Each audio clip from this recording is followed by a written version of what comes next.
You bring in Drew Brees, trade Gardner Minshew for another draft choice for the upcoming NFL draft. Third rounder. Colts wanted to take a third rounder and give it to the Eagles for Gardner Minshew. You get another 3. You bring Brees in. Jalen sucks. Let's not hope it, and let's not wish it. Let's wish and hope that Jalen has a great 2022, and I mean that. But maybe he doesn't.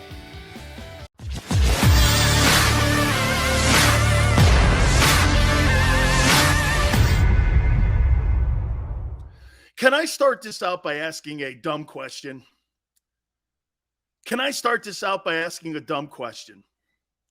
Okay? Can I do this? Yeah. Yeah, that's right. Xander said it. Howie Roseman's the best GM in the city as well. Okay? He's right. Howie Roseman is the best general manager of any of the professional sports teams. He's got the recent championship to prove it, too. And he's rebuilding on the fly. But can I ask you a stupid question? Here we go. Ready, Jack? Jack says, go ahead. Oh, this is going to be dumb. I tweeted this out. How dumb? Trade me Minshew? I'm going to show you how dumb. Would you entertain having Drew Brees as your quarterback in Philly?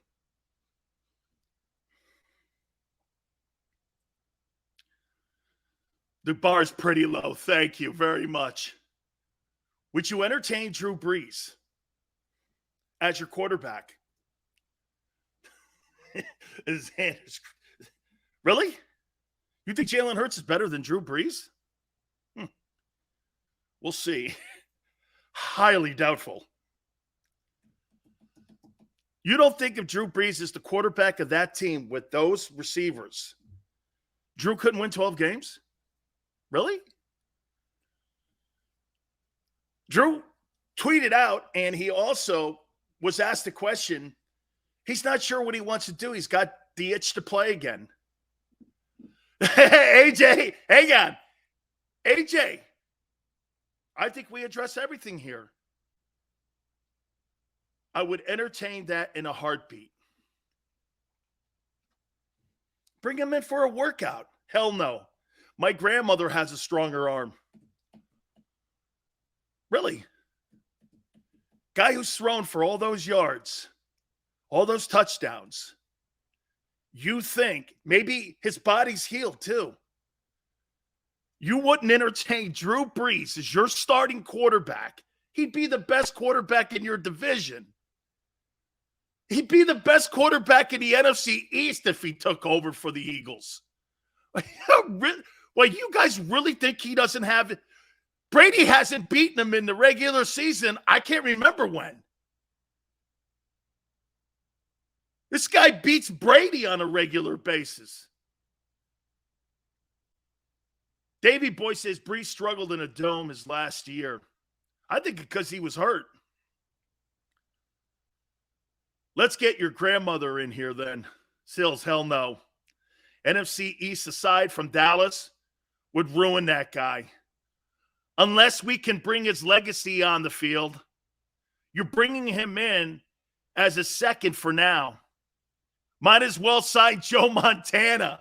How about Roger Staubach? Holy cow. So you'd have no interest in having Drew Brees as your starting quarterback with A.J. Brown, Devontae. I can promise you this. You may think he has a noodle arm, but he can read a defense. Unlike Jalen, he can read a defense.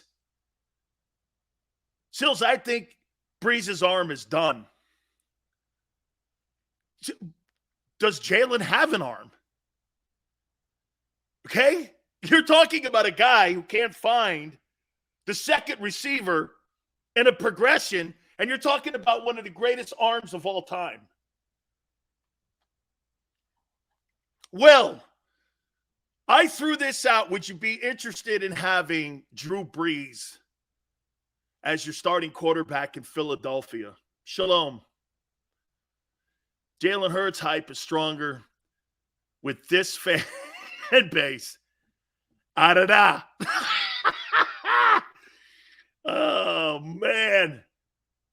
I think we'll see a big improvement. Oh, you think. Again, think maybes. Okay. Brees still better option than Hurts. Booza, don't say it too loud because people think you're bashing then. If Drew Brees wants to play, I think Drew Brees wants to play.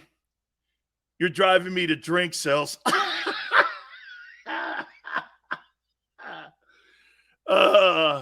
Stateside vodka, probably, right? There's a free plug for you, Xander. Stateside vodka, right? Holy cow, man. No interest in Drew Brees. Brees is washed. I got more arm left, and mine is shot. Silz, you made a great point. Brees can read defenses real good. Booza, that's all I'm saying. He's a better quarterback right now. Hell yeah, worst case, a mentor to Hurts. Exactly. You imagine having his wisdom in the quarterback room for Jalen? Gee, think about what that wisdom with Alex Smith did for Mahomes, or when you had Favre in Green Bay.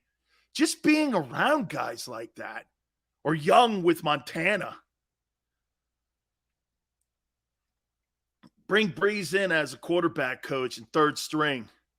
Boomer Esiason? Oh, my God, you guys are ridiculous. Sign him for number 2. Would be a great play. And if he struggles, you make Brees your bridge to next year's draft. Think about that. You bring in Drew Brees, trade Gardner Minshew for another draft choice for the upcoming NFL draft. Third rounder. Colts wanted to take a third rounder and give it to the Eagles for Gardner Minshew. You get another 3. You bring Brees in. Jalen sucks. Let's not hope it, and let's not wish it. Let's wish and hope that Jalen has a great 2022, and I mean that. But maybe he doesn't. Maybe his availability will be his downfall. I got that on here too, and I'm going to get to that. How about this? So you have Brees as your bridge for 1 year till you get to the draft with one of those 7 quarterbacks that are going to go into the NFL draft next year. How is that a dumb comment? You can't lose either way. You got the experience and the knowledge of Brees as your number 2 guy. And under the sky falling in scenario, you got a bridge quarterback who's one of the greatest Hall of Fame guys who could carry you and your season with no trip-ups, and he could be your bridge. Kyle says, I think that was all talk to make Brees look better. Fired? If the Eagles didn't hide Jalen in the preseason last year, Flacco would have beaten him out. I don't believe that at all. You already have a guy, but won't let him play. Respect the stash. I don't think they respect Gardner Minshew. I agree. Nothing to lose bringing him in. I only want Brees if he's got the same trainer as D-Hop. Can we get Randall off the pulpit and suit him up? You guys don't see it. All right. You guys don't see that. You bring in Drew Brees. Under the guys, you guys are all right. He's going to be, I hear all the shows saying, I can't wait. He's training so hard. Again, I'm giving you credit for doing something you should be doing anyway. Hey, here's your pat on the back. Congratulations. Hey, here's your medal for getting prepared for the NFL season. Great. That's one thing we'll never do here. Well, he's working hard. He really studying. I don't give a shit. Okay, that's a given. You're the starting quarterback of the Eagles. You should be doing all those things. Don't ever give an athlete kudos for something that's not athletic and expected. Takes no athleticism to get yourself prepared. Takes no athleticism to be in shape. It takes no athleticism to do your homework. Watching film. That's expected. Oh, he's elite. Great. Again, kudos for things that I'm expecting. Chris says, Brees' arm was jelly. Yeah, he beat Brady, though. Trent Dilfer has a Super Bowl ring. So does Brad Johnson. Congratulations. We could go tit for tat, too. Yeah, but you're right. Trent Dilfer is probably better than Dan Marino. So I get it. What's up, my friend? What's up, Maniac? Maniac, I just threw this out. Eagles, take a look at Drew Brees. Why not? Could be your bridge to the draft next year. And God willing, Jalen plays great. Oh.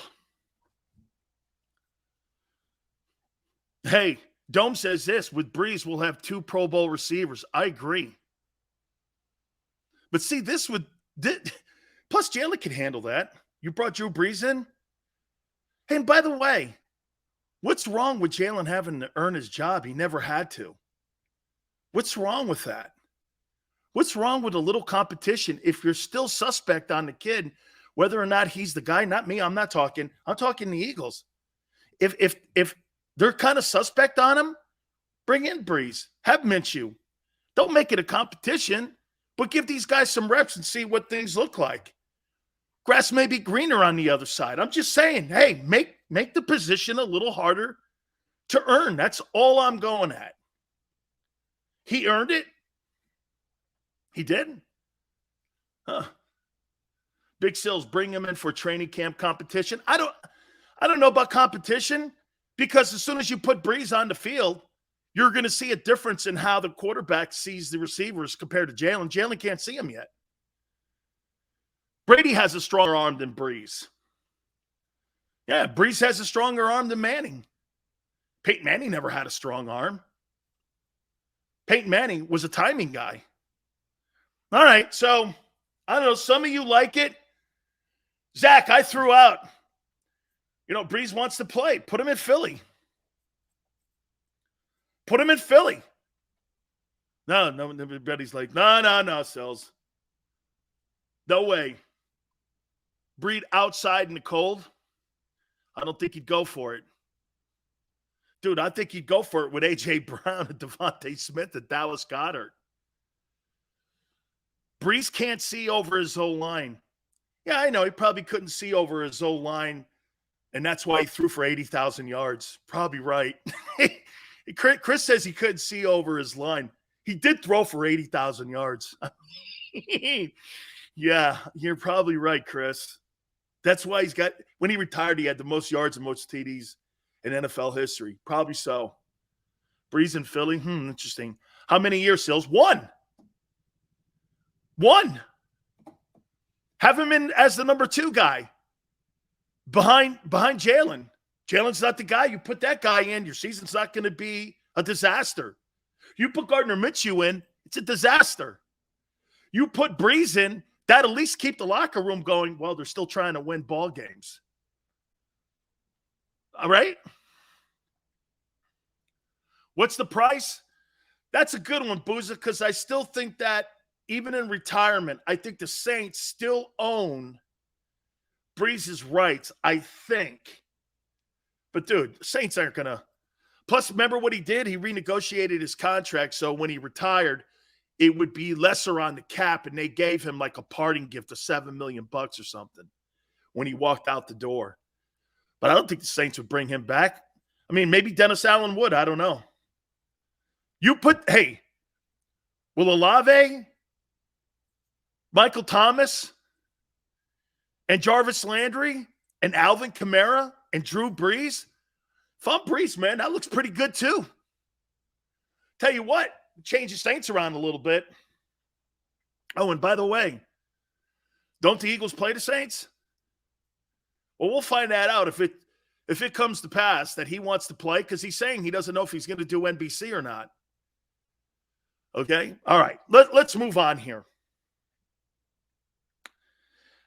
I'm starting to fall in love with this Haason Reddick kid. Let's ask a question here. How do you think Jonathan Gannon will use him? How would you use Haason Reddick? He's an elite pass rusher. He's got to be one of the best pass rushers that the Eagles have had, at least in the last, 5 years? How would you use him? How should Jonathan Gannon use Haason Reddick? That's one of the things that they're going to have to figure out in OTAs, these mini camps, and most definitely once they get into training camp. Okay? How do you use them? Do you put him just in third down? Do you put him on the weak side and blitz him from the weak side end? Do you put him on the strong side? How do you use a player? Hey, guys, will you do me a favor? Give me the size of Haason Reddick. Tell me what his size is. I don't know off the top of my head. Is he built like Micah Parsons? Is he built like that? Because from what I've seen of him, it looks like he's kind of built like Micah Parsons. Okay? So if you have this weapon, and I love that tag that he has on his Twitter page, okay? Who said that? Eric says stand-up rusher. He's 6'2", 245. Okay, so Haason Reddick is 6'2", 245. 6'1", 230. We are clearly not going to play him on the strong side, because this is what I would do. If I saw Haason Reddick and I'm running the ball, I'm running right at him. That's too small. And it's not that he can't play the run, but over 17 weeks, that's going to beat on him. Okay? That's going to beat on him. So for me, how do you guys, let me read. Better put those glasses back. Let's see. He is from Canada, 5 minutes from me. Oh, my, really? 6'1", 230. I say move him around and let him be all over the line. Got to have a lot of technique and understanding of what they're doing then with Jonathan Gannon. So let me ask you this then. Do you build a defense around him? Because you've got to play him, I think, a little bit like Junior Seau. Okay, a will linebacker, Jack? Boy, Jack, that's good. Okay, weak side linebacker. That's what will means. Mike is strong side. Move him around. Move him over any weak spot. Strictly pass rushing. You can't play him on first and second down. You can't play him like that at 6'1", 230. Okay? Actually, he's smaller because Micah Parsons is like 6'3". Okay? 235 pounds. Parsons is a bigger man. And so is Chase Young.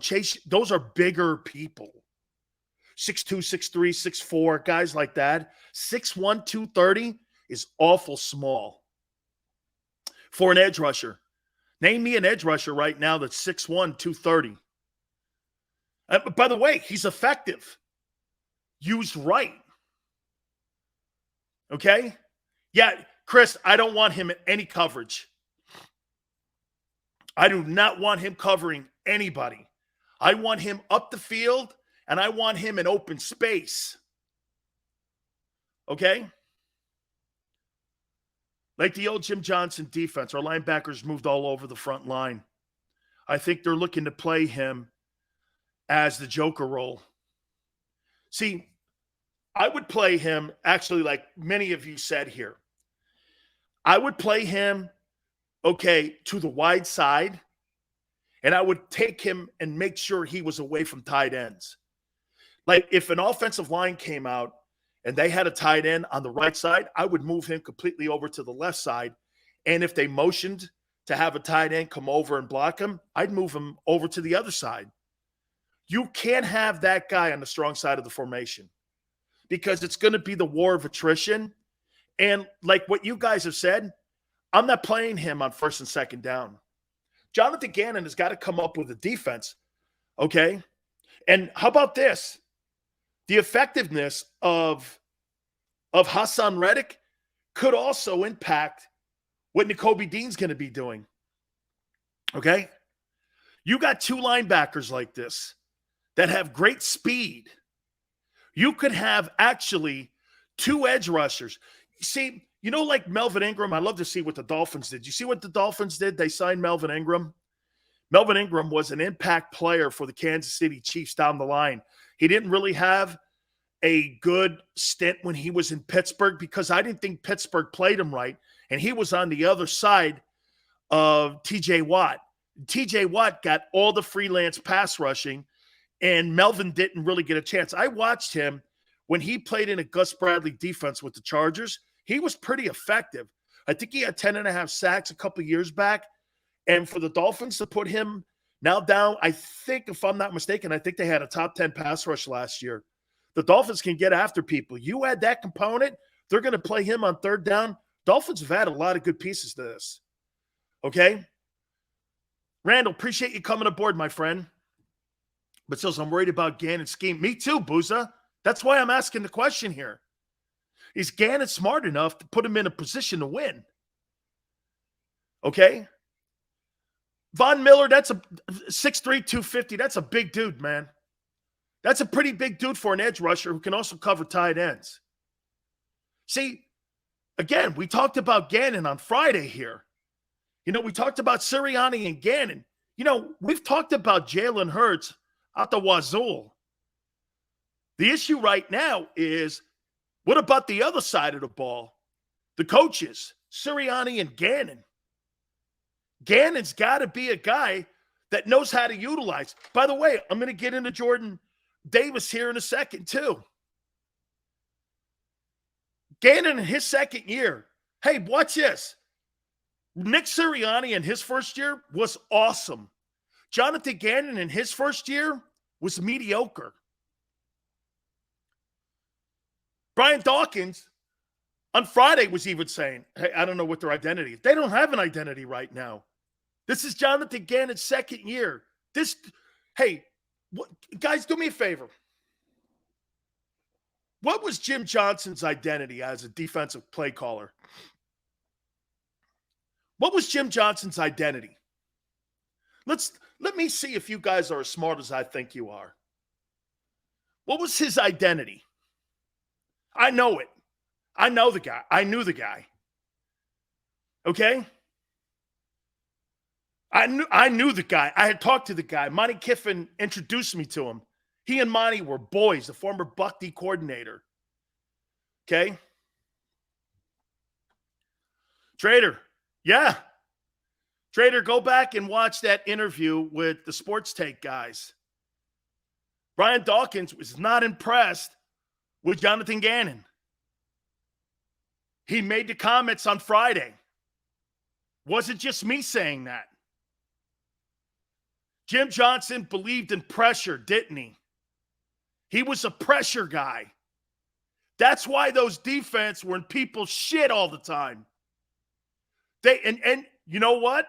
You got to have good corners to do that. That guy brought pressure, though. Dude, anytime you have personnel that you can blitz with, this kid Haason Reddick, you just got to know how to play him. I saw his size, and I said, man, 6'1", 230. That's small. I'm not lining him up on first and second down. Okay? Yeah, Mike, he would disguise those blitzes. Jim Johnson, he was a guru. Dude, his playbook, everyone knows it. Jim Johnson's playbook is one of the greatest defensive-minded guys because he always confused people. And you know what else he was really great at? If he was limited at a particular position, he disguised it and covered it so well with the other strengths of his defense. Maybe they weren't playing the run over a period of a stretch. You know what they would do? They would start run gap blitzes on first and second down to cover some of that stuff. He was really He would go to the coach and Andy Reid and go, we're getting killed a little bit against the run. I'm going to be running some games on first and second down. They'd get in the backfield. They'd have pressure. They'd get in the gaps.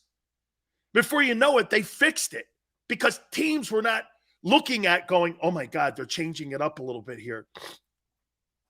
You never knew what to expect with him because he showed up with something completely different with his guys. Ran a lot of hybrid stuff. He did, Chris. He asked a lot of you had to be exceptional at the cornerback position in a Jim Johnson defense. You know why? Because the other components of the team were bringing pressure. And you had to have big hitters in the safety position. Had to. Okay? Had to. That's why I'm going like this with Jonathan Gannon here. And I was, as I was putting the show together, I'm going like this. Okay, how are they using this guy? He's 6'1", 230. And again, I'm not capping on the size here. I'm capping on the size over a 17-game schedule. You know what I mean? 17 games. If Jonathan Gannon puts him on the strong side with tight ends and left tackles, he's going to get beat down like a nail top. Dude, you're going to break this guy's neck doing that. And you're going to underutilize him. That's where I'm coming from. I don't want to see this guy underutilized. Okay? I don't want to see him underutilized. Dude, Jim Johnson was just a great, great scenario. All right. You guys were talking all last week when I was sitting there talking about Jalen Hurts. Well, I got a topic for you. You guys were addressing the safety position. I want to ask you a question here, okay? I want to ask you a question. We're going to hit on that. And guess what? Howie Roseman may have gambled again. And he may have gambled right. Hit the like button. Keep it right here on the National Football Show.